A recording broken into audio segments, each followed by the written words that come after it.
முன்னாள் அமைச்சர் மேர்வின் சில்வா புலனாய்வு பிரிவினரால் கைது. இந்திய மலையாள நடிகரான மம்முட்டியின் காணொலி தொடர்பான உண்மை வெளிச்சத்திற்கு வந்தது. 2 சிறுமிகளை வேனில் ஏற்றி பற்றைக்குள் கொண்டு சென்றது ஏன்? கைது செய்யப்பட்ட 5 விளக்கமறியல். புலம்பெயர் தமிழ் அமைப்புகள் மீது மீளவும் தடை விதிக்கப்படும் எச்சரித்துள்ள பொதுஜன பெரமுன. ரணில் பெசல் மோதல் உச்சத்தை தொட்டுள்ள நிலையில் இன்று இருவருக்கும் இடையில் சந்திப்பு. மத்திய வங்கி ஆளுநர் வெளியிட்டுள்ள மகிழ்ச்சியான செய்தி, விரைவில் மீளும் இலங்கை. தமிழ்நாட்டை தொடர்ந்து யாழ்ப்பாணத்திலும் ஹிந்தி மொழியை திணிக்க இந்தியா முயற்சியா?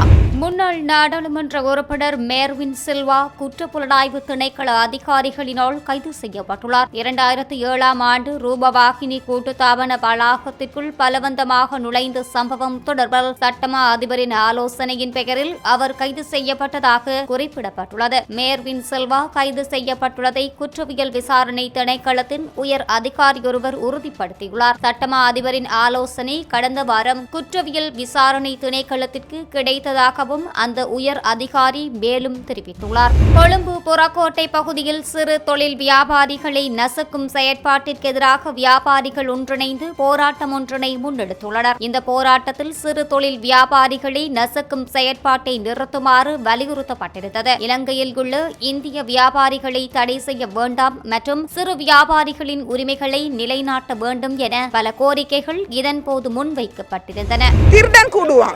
கொலைக்காரன் ஆகுவான், வீட்டில் ஃபேமிலிக்கு தின்னலாட்டி தற்கொலை பண்ணி கொள்ளுவாங்க. இந்தியா பிஸ்னஸ் தான் பண்ணுறோம் சார் 15 வருஷமா.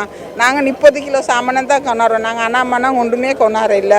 இப்போ இந்த 9ஆம் தேதியிலேருந்து எங்களோட 30 கிலோ சாமானம் கொண்டாட வானாண்டு விட்டு எல்லாம் சாமானம் சீஸ் பண்ணுறாங்க. எங்களுக்கு அந்த பிஸ்னஸ் தவிர வேறு பிஸ்னஸ் தெரியா. நாங்கள் இந்த பிஸ்னஸ் ஒரு ஃபேமிலியில் 4-5 குடும்பம் வாழ்கிறோம். நாங்கள் ஒரு நாள் விட்டு ஒரு நாள் இந்த பிஸ்னஸுக்கு போகிறோம். போனால் எங்களோட ஃப்ளைட் டிக்கெட் வந்து கொண்டு எவ்வளோ தெரியுமா? 90,000 95,000 கொடுத்து போகிறோம். போனால் நாங்கள் கொண்டாட 30 கிலோ சாமானம் 7 கிலோ நாங்கள் வீட்டுக்கு சாமானம் பங்குட ஃபேமிலிக்கு கொண்டாடுறோம். அப்போ இந்த 30 கிலோ சாமானை விடாமல் இருந்தால் நாங்கள் எப்படி வாழ்றே? இந்த டிஜி சொல்கிறாரு இது அமைச்சட்ட வேலைன்னு சொல்கிறாரு. இது அமைச்சட்ட வேலை இல்லை, இது டிஜிட்டல் வேலை தான். சரியா? இது இன்னைக்கு இந்த இடத்துல ஈக்கிறாங்க. 50 வருஷமாக வியாபாரம் பண்ணுறவங்களும் ஈக்கிறாங்க, 20 வருஷமாக செய்கிறவங்க ஈக்கிறாங்க, 15 வருஷமாக வியாபாரம் பண்ணுறவங்களும் ஈக்கிறாங்க. எல்லாத்துக்கும் சேர்த்து இன்னைக்கு பௌத்தில் அடி, வேறு ஒன்றும் இல்லை. விளங்கிச்சா? இது தயவு செய்து நாங்கள் சொல்கிறோம், இதை பழையபடி செஞ்சுட்டாங்க. ஏச்சா 30 கிலோ அன்றைக்கி தராசு போட்டிக்கு நிறுத்தி நாங்கள் கொண்டு வர்றோம். யாருக்கும் கள்ள வேலை செய்ய தேவை. நாங்கள் தூள் விற்க கஞ்சா விற்க நாங்கள் போகல. நாங்கள் துணிமணி நாங்கள் கொண்டு வர்றோம் இந்தியாவிலேருந்து. பொதுமக்கள் கைவசம் வைத்துள்ள வெளிநாட்டு நாணயங்களை வைப்பில் இடுவதற்கு அல்லது விற்பனை செய்வதற்கு 1 மாத பொது மன்னிப்பு காலம் வழங்கப்பட்டுள்ளதாக நிதியமைச்சு அறிவித்துள்ளது. வெளிநாட்டு நாணயங்களை வங்கி தொழில்முறையினுள் கவர்ந்து கொள்ளும் பொருட்டு இந்த சலுகை அறிவிக்கப்பட்டுள்ளது. கடந்த 15ஆம் தேதி தொடக்கம் 1 மாத காலத்திற்கு இந்த நடைமுறை அமுலில் இருக்கும் என்று நிதியமைச்சு அறிவித்துள்ளது. தனிப்பட்ட வெளிநாட்டு நாணய கணக்கில் அல்லது வர்த்தக வெளிநாட்டு நாணய கணக்கில் குறித்த வெளிநாட்டு நாணயங்களை வைப்பு இட முடியும் என்று நிதியமைச்சு அறிவித்துள்ளது. இது தொடர்பான மேலதிக தகவல்களை அந்நிய செலாவணி திணைக்களத்தின் 011-2477-255 அல்லது 0112398511 என்ற தொலைபேசி இலக்கங்களை தொடர்பு கொண்டு பெற்றுக்கொள்ள முடியும் என இலங்கை மத்திய வங்கி அறிவித்துள்ளது.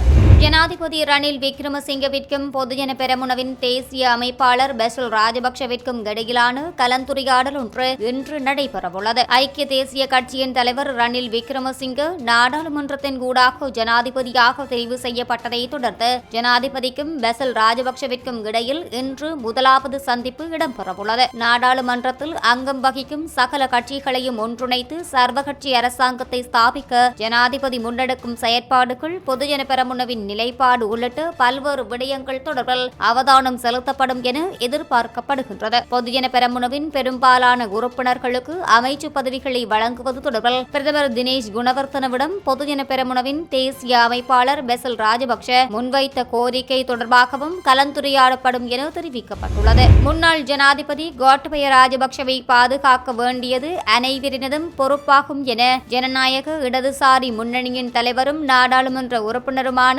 வாசுதேவ நாணயக்கார தெரிவித்துள்ளார். முன்னாள் ஜனாதிபதி கோட்டபய ராஜபக்ஷ நாடு திரும்ப வேண்டும் என்றும் அவர் அவர் நிம்மதியாக வாழ்வதற்கான சூழ்நிலையை உருவாக்கி கொடுக்க வேண்டியது அனைவரினதும் பொறுப்பு என்றும் அவர் குறிப்பிட்டுள்ளார். நாடு திரும்பும் கோட்டபய மீண்டும் அரசியலில் ஈடுபட மாட்டார் என்றும் வாசுதேவ நாணயக்கார நம்பிக்கை வெளியிட்டுள்ளார். தற்போது தனது மனைவியுடன் தாய்லாந்தில் உள்ள ஹோட்டல் ஒன்றில் தங்கியுள்ள கோட்டபய குறைந்தபட்சம் நவம்பர் மாதம் வரை தாய்லாந்தில் தங்கியிருப்பார் என எதிர்பார்க்கப்பட்டது. இருந்த போதிலும் எதிர்வரும் ஆகஸ்ட் மாதம் 24ஆம் தேதி அவர் இலங்கை திரும்புவார் என எதிர்பார்க்கப்படுகின்றது. இந்நிலையில் கோட்டபயவிற்கு எதிராக கருத்து வெளியிட்டு வந்த வாசுதேவ நாணயக்கார அவரை பாதுகாக்குமாறு தற்போது வேண்டுகோள் விடுத்துள்ளார். தாய்லாந்தில் பல்வேறு இடங்களில் குண்டு தாக்குதல் மற்றும் தீ வைப்பு சம்பவங்கள் இடம்பெற்ற நிலையில் முன்னாள் ஜனாதிபதி கோட்டபய ராஜபக்சவிற்கு எந்தவொரு பாதிப்பும் ஏற்படவில்லை என தெரிவிக்கப்பட்டுள்ளது. இதேவேளை தாய்லாந்தில் இருந்து அமெரிக்காவிற்கு செல்வதற்கான முயற்சிகளை முன்னெடுப்பதாகவும் தகவல்கள் வெளியாகியுள்ளன. அமெரிக்க கிரீன் கார்டு லொத்தர் மூலம் இந்த வாய்ப்பு பெறுவதற்கு கோட்டபய முயற்சித்து வருவதாக தகவல்கள் வெளியாகியுள்ளன.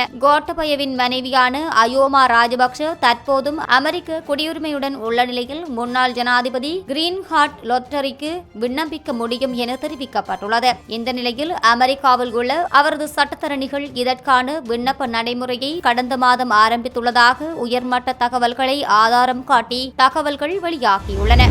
பிரித்தானிய பெண்ணினால் தாக்கல் செய்யப்பட்டிருந்த மனு நீதிமன்றத்தினால் தள்ளுபடி செய்யப்பட்ட நிலையில் அவரை கண்டுபிடிக்க முடியவில்லை என குடியுறவு மற்றும் குடியகல்வு திணைக்களம் தெரிவித்துள்ளது. அத்துடன் அவரை கண்டுபிடிப்பதற்கான விசாரணைகள் இடம்பெற்று வருவதாகவும் குடிவரவு மற்றும் குடியகல்வு திணைக்களம் மேலும் தெரிவித்துள்ளது. இலங்கையில் இருந்து நாடு கடத்துவதற்கு குடிவரவு குடியகல்வு திணைக்களம் எடுத்த தீர்மானத்தை ரத்து செய்ய கோரி ஹெய்லி பிரேசர் செய்த விண்ணப்பத்தை மேன்முறையீட்டு நீதிமன்றத்தினால் நிராகரிக்கப்பட்டிருந்தது. குடியகல்வு மற்றும் குடிவரவு கட்டுப்பாட்டாளர் நாயகத்திற்கு காரணம் கூறாமல் விசாவை நிறுத்தவோ அல்லது ரத்து செய்யவோ உரிமை உள்ளதாக தெரிவித்து நீதிமன்ற மேன்முறையீட்டு நீதியரசர் உயர் நீதிமன்றம் வழங்கிய தீர்ப்புகளாலும் அது உறுதிப்படுத்தப்பட்டுள்ளதாகவும் குறிப்பிட்டிருந்தார். சமூக ஊடகங்களில் அரசாங்கத்திற்கு எதிரான போராட்டம் தொடர்பாக உள்ளடக்கத்தை வெளியிட்டு சுற்றுலா பயணி ஹெய்லி பிரேசருக்கு வழங்கப்பட்ட விசாவை நிறுத்துவதற்கு கடந்த 10ஆம் தேதி தீர்மானிக்கப்பட்டிருந்தது. இந்நிலையில் கடந்த 15ஆம் தேதிக்கு முன்னர் நாட்டை விட்டு வெளியேறுமாறு குடிவரவு மற்றும் குடியகல்வு திணைக்களம் அறிவித்திருந்தது. இந்தியாவின் பிரபல சினிமா துறை நடிகரான மம்முட்டிக்கு கட்டுநாயக்க விமான நிலையத்தில் கசப்பான சம்பவம் ஒன்று இடம்பெற்றதாக தெரிவித்து காணொலி ஒன்று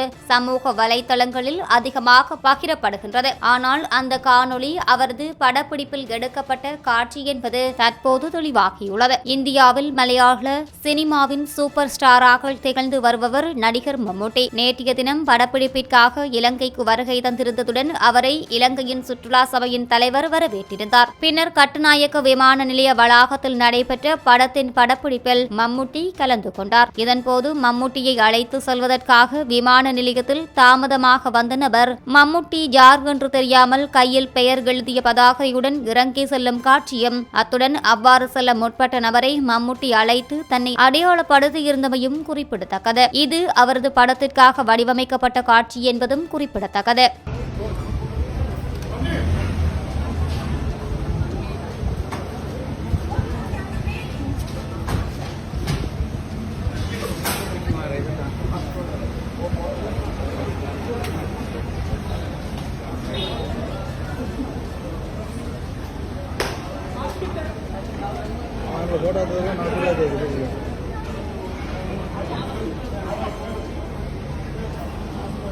தற்போது ஸ்ரீலங்கா ஏர்போர்ட்டில் மம்முட்டி நாட்டின் தேசிய பாதுகாப்பு தொடர்பில் அதிக கவனம் செலுத்தப்பட வேண்டியது அவசியமாகும் என பாதுகாப்பு செயலாளர் ஓய்வு பெற்ற ஜெனரல் கமால் குணரட்ன தெரிவித்துள்ளார். தேசிய பாதுகாப்பு கல்லூரி ஆரம்பிக்கப்பட்ட பின்னர் நேற்றைய தினம் இடம்பெற்ற ஆராய்ச்சி கருத்தரங்கில் உரையாற்றும் போதே அவர் இவ்வாறு தெரிவித்துள்ளார். பாதுகாப்பு தொடர்பில் காணப்படுகின்ற அனைத்து அச்சுறுத்தல்களையும் முகம் கொடுப்பதற்கு இலங்கை அவதானமாக செயற்பட வேண்டும் என்றும் பாதுகாப்பு செயலாளர் எச்சரிக்கை விடுத்துள்ளார். நாட்டின் பிரஜைகள் பொருளாதாரம் மற்றும் பிற நிறுவனங்களை பாதுகாப்பது அரசாங்கத்தின் பொறுப்பாகும் என்றும் அவர் குறிப்பிட்டுள்ளார். குறிப்பாக ஆயுதம் மற்றும் போதைப் பொருட்கடத்தல், சட்டவிரோதமான கட்டுப்பாடற்ற மீன்பிடி, புவி வெப்பமடைதல் மற்றும் அதன் விளைவாக கடல் மட்ட உயர்வு, காலநிலை மாற்றம், அதிகரித்த கடல் மாசுபாடு மற்றும் கடல் சுற்றுச்சூழல் தாக்கம் உள்ளிட்ட விடயங்கள் இந்து சமுத்திரத்தில் இலங்கையின் பாதுகாப்பில் கடுமையான தாக்கத்தை ஏற்படுத்தியுள்ளதாக கமால் குணரட்ன மேலும் குறிப்பிட்டிருந்தார். தடை நீக்கப்பட்டுள்ள புலம்பெயர் தமிழ் அமைப்புகள் மீது மீளவும் தடை விதிப்பதற்கான வாய்ப்புகள் உள்ளதாக பொதுஜன பெரமுன கட்சியின் நாடாளுமன்ற உறுப்பினர் ஜெகத்குமார குறிப்பிட்டுள்ளார். நேற்று கொழும்பில் இடம்பெற்ற ஊடக சந்திப்பில் அவர் இதனை தெரிவித்திருந்தார். தடை நீக்கப்பட்டுள்ள புலம்பெயர் தமிழ் அமைப்புகளுக்கு கால அவகாசத்தை வழங்கி அவர்களின் செயற்பாடுகளை அவதானிக்க வேண்டும் என்றும் அவர் குறிப்பிட்டுள்ளார். அத்துடன் பயங்கரவாத செயற்பாடுகளில் அந்த அமைப்புகள் ஈடுபட்டால் எந்த நேரத்திலும் மீள்தடை விதிக்கப்படும் என்றும் ஜெகத்குமார குறிப்பிட்டுள்ளார். பயங்கரவாத அமைப்புகள் என குற்றச்சாட்டுக்களை சுமத்தி தடை செய்யப்பட்ட அமைப்புகள் சட்ட ரீதியாக தங்களை பயங்கரவாதிகள் இல்லை என நிரூபித்து தடைகளை அகற்றிக் கொண்டால் அதில் பிரச்சனை இல்லை என்றும் அவர் மேலும் தெரிவித்துள்ளார். சட்டமா அதிபர் திணைக்களத்தின் ஆலோசனைகளை பெற்றே புலம்பெயர் தமிழ் அமைப்புகள் மீதான தடை நீக்கப்பட்டுள்ளதாகவும், எனவே இந்த அமைப்புகள் வடக்கு கிழக்கு மாகாணங்களையாவது அபிவிருத்தி செய்ய முன்வர வேண்டும் என ஜெகத்குமார வேண்டுகோள் விடுக்கின்றார். 17 வயது சிறுமிகள் இருவரை கடத்தி சென்றமை மற்றும் தகாத உறவு கொண்டதாக குற்றம் சுமத்தப்பட்டுள்ள 2 பேருந்து சாரதிகள் மற்றும் 2 நடத்துனர்கள் உட்பட 5 விளக்கமறியலில் வைக்குமாறு யாழ்ப்பாணம் நீதவான் நீதிமன்றம் உத்தரவிட்டது. அத்துடன் வீட்டை விட்டு வெளியேறி துர்நடத்தையில் ஈடுபட்ட சிறுமிகள் இருவரையும் விளக்கமறியலில் வைக்குமாறும் நீதிமன்றம் கட்டளையிட்டது. இந்த கைது நடவடிக்கை நேற்று இடம்பெற்ற நிலையில் சிறுமிகள் இருவரும் குற்றம் சாட்டப்பட்ட 5 யாழ்ப்பாணம் நீதவான் நீதிமன்றில் இன்று முன்னிலைப்படுத்தப்பட்ட போதே இந்த உத்தரவுகள் வழங்கப்பட்டன. 2 வாரங்களுக்கு முன்னர் புதுக்குடியிருப்பைச் சேர்ந்த 17 வயது சிறுமிகள் இருவர் வீட்டில் இருந்து வெளியேறி வந்து யாழ்ப்பாணம் பேருந்து நிலையத்தில் இருந்துள்ளனர். அவர்கள் தொடர்பில் அறிந்த ஆணொருவர் சிறுமிகள் இருவரையும் அழைத்து சென்று சாவகச்சேரியில் உள்ள விடுதியொன்றில் தங்கியிருந்துள்ளார். எனினும் நேற்று முன்தினம் அந்த விடுதியில் இருந்து வெளியேறிய மூவரும் யாழ்ப்பாணம் பேருந்து நிலையத்திற்கு வந்துள்ளனர். அன்றைய தினம் இரவு வாகனம் ஒன்றில் பேருந்து சாரதிகள் இருவர், நடத்துனர்கள் இருவர் என மேலும் 4 இணைந்து வாகனம் ஒன்றில் எழுதுமட்டுவாழ் பற்றை காட்டிற்குள் அழைத்து சென்றுள்ளனர். அதன்போது சிறுமியொருவர் சாதுரியமாக பேசி வாகனத்தில் இருந்து இறங்கி எழுதுமட்டுவாழில் மக்கள் வாழும் பகுதிக்கு சென்றுள்ளார். வீதியில் சென்றவர்களிடம் நடந்தவற்றை தப்பி வந்த சிறுமி தெரிவித்த நிலையில் அவசர பிரிவிற்கு அறிவிக்கப்பட்டது. மற்றைய சிறுமியுடன் சென்ற 5 மறுநாள் யாழ்ப்பாணம் நகரிற்கு அழைத்து வந்து சிறுமியை இறக்கிவிட்டு சென்றுள்ளனர். சம்பவம் தொடர்பில் யாழ்ப்பாணம் காவல்துறையினருக்கு வழங்கப்பட்ட உத்தரவிற்கு அமைய விசாரணைகள் முன்னெடுக்கப்பட்டன. சிறுமிகளிடம் முன்னெடுக்கப்பட்ட விசாரணைகளின் அடிப்படையில் அவர்களை கடத்தி சென்றமை மற்றும் தகாத உறவு கொண்டமை என்ற குற்றச்சாட்டுகளின் கீழ் 5 கைது செய்யப்பட்டுள்ளனர்.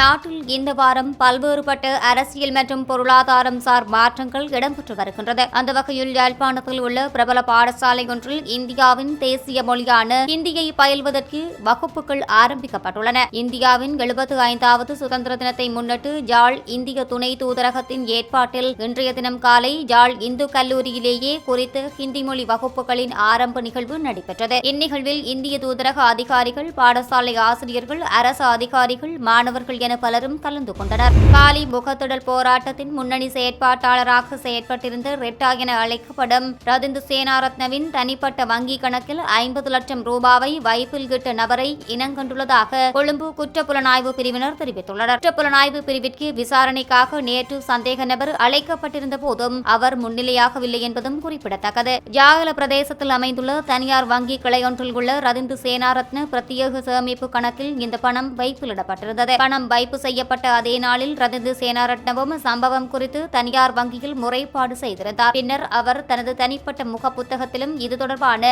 தகவலை வெளியிட்டிருந்தார். இதுவரை காலமும் போராட்டத்திற்காக தனது தனிப்பட்ட பணத்தை செலவு செய்திருந்ததாகவும், எனவே இவ்வாறான பொறிகளின் ஊடாக சிக்க வைக்க முடியாது என்றும் ரதிந்து சேனாரத்ன குறிப்பிட்டுள்ளார். இலங்கை மக்களின் போஷாக்கு தொடர்பாக புதிய அரசாங்கம் கரிசனை கொள்ளவில்லை என்றும், மாறாக அமைதியான ஆர்ப்பாட்டங்கள் மற்றும் செயற்பாட்டாளர்களை ஒடுக்குவது குறித்தே அதிக கவனம் செலுத்தி வருவதாகவும் சர்வதேச மனித உரிமைகள் கண்காணிப்பகத்தின் தெற்காசியாவிற்கான மனித உரிமை கண்காணிப்பகத்தின் மீனாட்சி கங்குலி குற்றம் சுமத்தியுள்ளார். இலங்கையின் பாரிய நெருக்கடிக்கு தீர்வை காண்பதற்காக பொது மற்றும் சர்வதேச நிதி அமைப்புகளுடன் இலங்கை அரசாங்கம் இணைந்து செயற்பட வேண்டும் என்றும் அவர் அறிவுறுத்தியுள்ளார். குறைந்த வருமானம் காரணமாக வாழ்வதற்கு சிரமப்படுகின்ற கொழும்பைச் சேர்ந்த 20 பேருடன் ஜூலை மாதம் சர்வதேச மனித உரிமைகள் கண்காணிப்பகம் நேர்காணலை மேற்கொண்டிருந்தது. பணவீக்கம் 50% அதிகமாக காணப்படுகின்றது. சில அத்தியாவசிய பொருட்களை பெறவே முடியாத நிலை காணப்படுவதாகவும் மீனாட்சி கங்குலி குறிப்பிட்டுள்ளார். சர்வதேச மனித உரிமை கண்காணிப்பகத்தின் நேர்காணலில் பங்கு பெற்றியவர்கள் தாம் தற்போது 2 வேளை மட்டுமே உணவை உட்கொள்வதாக குறிப்பிட்டுள்ளனர். குறிப்பாக மின்சார கட்டணம், வீட்டு வாடகை போன்றவற்றை செலுத்துவதற்காக கடன் பெறுவதாகவும் மக்கள் தெரிவித்திருந்ததாக மீனாட்சி கங்குலி மேலும் குறிப்பிட்டுள்ளார். இலங்கை மத்திய வங்கியின் சபை கடந்த காலங்களில் எடுத்த சில தீர்மானங்கள் காரணமாக நாட்டின் பொருளாதாரத்தில் சில சாதகமான பருவர்களை காணக்கூடியதாக உள்ளது என மத்திய வங்கியின் ஆளுநர் கலாநிதி நந்தனாள் வீரசிங்க தெரிவித்துள்ளார். மத்திய வங்கியில் இன்று இடம்பெற்று வரும் விசேட ஊடகவியலாளர் சந்திப்பில் கலந்து கொண்டு அவர் இதனை தெரிவித்தார். எதிர்காலத்தில் பணவீக்கம் குறையும் என்ற நம்பிக்கை உள்ளதாக அவர் மேலும் குறிப்பிட்டுள்ளார். பணவீக்கம் தற்போது 60% விட அதிகமாக இருந்தாலும் அந்நிய செலாவணி பற்றாக்குறை ஓரளவு குறைவடைந்துள்ளதாக சுட்டிக்காட்டியுள்ளார். நாட்டில் உள்ள வங்கிகளில் ஓரளவு அந்நிய செலாவணி உள்ளதாகவும் இறக்குமதி செலவு குறைந்து ஏற்றுமதி வருமானம் அதிகரித்துள்ளதாக அவர் குறிப்பிட்டுள்ளார். பொல்ககவெல பிரதேசத்தில் 8 வயது சிறுவனை கால்வாயில் வீசிய கிராம உத்தியோகத்தர் ஒருவர் காவல்துறையினரால் கைது செய்யப்பட்டுள்ளார். சந்தேகத்தின் பெயரில் பொல்ககவெல உடபுல கிராம உத்தியோகத்தர் ஒருவரே இவ்வாறு கைது செய்யப்பட்டுள்ளார். கால்வாய் கரையில் யானை ஒன்று நீராடி கொண்டிருந்ததை குறித்த சிறுவன் பார்த்துக் கொண்டிருந்ததாகவும் குடிபோதையில் அங்கு வந்த சம்பந்தப்பட்ட கிராம உத்தியோகத்தர் சிறுவனை தூக்கி கால்வாயில் வீசியுள்ளதாக காவல்துறையின் முதற்கட்ட விசாரணையில் தெரியவந்துள்ளது. கால்வாயில் வீசப்பட்ட சிறுவனுக்கு எலும்பு முறிவு ஏற்பட்டதாக தெரிவிக்கப்படுகின்றது. 54 வயதுடைய கிராம உத்தியோகத்தர் இன்று நீதிமன்றத்தில் முன்னிலைப்படுத்தப்பட உள்ளதாக காவல்துறையினர் மேலும் தெரிவித்துள்ளனர். சட்டவிரோதமான முறையில் கடல் வழியாக வெளிநாட்டிற்கு தப்பி செல்ல முற்பட்ட 10 பேரை இலங்கை கடற்படையினர் கைது செய்துள்ளனர். நேற்று இரவு தலைமன்னார் குருசவாடு கடற்பரப்பில் மேற்கொள்ளப்பட்ட விசேட சுற்றிவளைப்பின் போது இவர்கள் கைது செய்யப்பட்டுள்ளனர். சட்டவிரோத குடியேற்றம் மற்றும் பிற சட்டவிரோத நடவடிக்கைகளை இல்லாது ஒழிக்கும் நோக்கத்துடன் இலங்கை கடற்படை நாட்டை சுற்றியுள்ள கடல் மற்றும் கரையோர பகுதிகளில் ரோந்து நடவடிக்கைகளை மேற்கொண்டு வருகின்றனர். நேற்று இரவு குருசப்பாடு கடற்பகுதியில் சந்தேகத்திற்கிடமான ஒரு படகு ஒன்றை இடைமறித்து மேற்கொண்ட விசாரணையின் போது குறித்த சந்தேக நபர்கள் கடல் வழியாக வெளிநாட்டிற்கு சட்டவிரோதமாக குடியேற முயற்சித்துள்ளனர். கைது செய்யப்பட்டவர்களில் 2 படகோட்டிகள் உட்பட 4 ஆண்களும் 18 வயதிற்கு மேற்பட்ட 2 பெண்கள் மற்றும் 18 வயதிற்கு உட்பட்டு 4 பேரும் உள்ளடங்குவதாக தெரிவிக்கப்படுகின்றது. கைது செய்யப்பட்டவர்கள் பேசாலை, உருமலை, கிளிநொச்சி மற்றும் கந்தளை ஆகிய பகுதிகளைச் சேர்ந்தவர்கள் என அடையாளம் காணப்பட்டுள்ளதுடன் அவர்கள் தலைமன்னார் காவல்துறையினரிடம் மேலதிக சட்ட நடவடிக்கைகளுக்காக ஒப்படைக்கப்பட்டுள்ளனர்.